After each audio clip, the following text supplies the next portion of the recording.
sabia que a psiquiatria pode atuar de forma a prevenir doenças mentais? Acho esse papel da psiquiatria muito interessante. Ele pode atuar de 3 formas. A psiquiatria pode atuar de forma na prevenção primária dos transtornos. Isso é justamente orientar grandes populações, orientar escolas, orientar familiares que não têm transtornos mentais, mas que têm um fator de risco alto para desenvolver esses transtornos. E com isso, poder prevenir desfechos negativos em relação aos transtornos. É possível atuar também na prevenção secundária.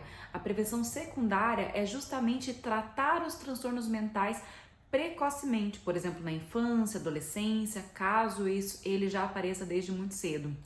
Mesmo na vida adulta, mas tratar de forma precoce a prevenir complicações desses transtornos. É possível também fazer uma prevenção terciária. Nesse caso, as doenças já estão instaladas e geralmente têm um caráter crônico, mas o próprio tratamento pode prevenir outras complicações, o que mesmo assim atua de forma preventiva. É um tratamento, mas também é uma prevenção, assim como em outras áreas da medicina. Isso é muito interessante, muito bom de saber, né? É uma área que eu gosto bastante de atuar e gosto bastante de entender cada vez mais.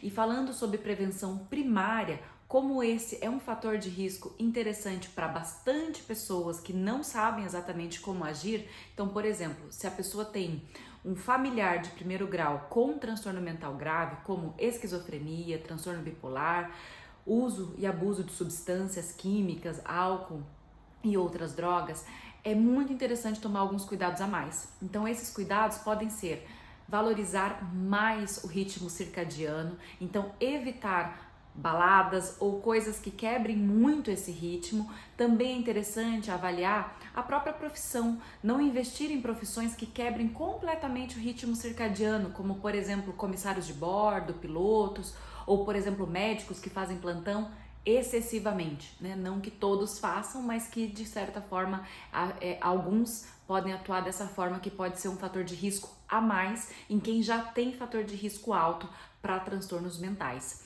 Outra coisa interessante é sempre tentar manter uma atividade física em dia. A atividade física é um protetor para o corpo, mas também é um protetor para o cérebro. E isso é muito interessante e muito valioso para a gente. Outra coisa importante é tentar manejar o estresse, caso esteja vivendo uma fase muito difícil ou lidando com uma série de traumas ou problemas emocionais, buscar psicoterapia, buscar cuidados, que isso pode prevenir um adoecimento mental, o aparecimento de uma depressão ou um quadro de ansiedade patológico, por exemplo. Então são vários fatores interessantes. Outro ponto que eu sempre falo no consultório e que às vezes as pessoas não se atentam é evitar o uso de medicações psiquiátricas devido a outras condições clínicas. Então é comum as pessoas utilizarem medicamentos psiquiátricos, especialmente os antidepressivos, para tratamento de dor crônica, para insônia, para tratamento de transtornos de compulsão alimentar ou até mesmo para perder peso. Esses medicamentos, eles têm uma segurança e são medicamentos interessantes, mas que deve ser avaliado com muito cuidado, especialmente quem tem um fator de risco alto para abrir quadros psiquiátricos.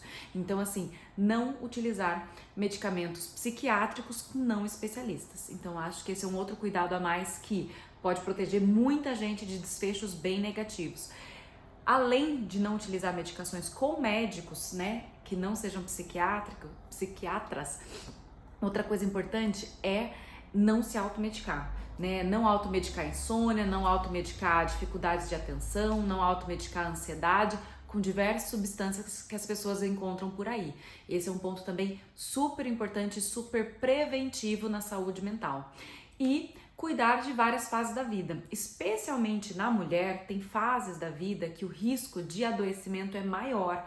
Por exemplo, fases que existem grandes oscilações hormonais. Então, adolescência, quando começa os ciclos menstruais, a cada mês isso tem uma oscilação, mas é uma oscilação que é constante ao longo da vida. Mas ainda assim é um fator de risco. Outro momento super delicado é o momento que a mulher engravida e no pós-parto, que tem uma quebra muito grande daquele padrão hormonal da gestação. Então é uma fase que, além de ter um fator de risco hormonal, existe também um fator de risco ambiental, pela responsabilidade adquirida de cuidar de uma criança e também pelas privações emocionais e de sono que acontecem nessa fase. Então, para uma pessoa que já tenha transtorno bipolar, por exemplo, ou que tem um fator de risco altíssimo para esse quadro, todo cuidado e atenção para essa mulher nessas fases da vida.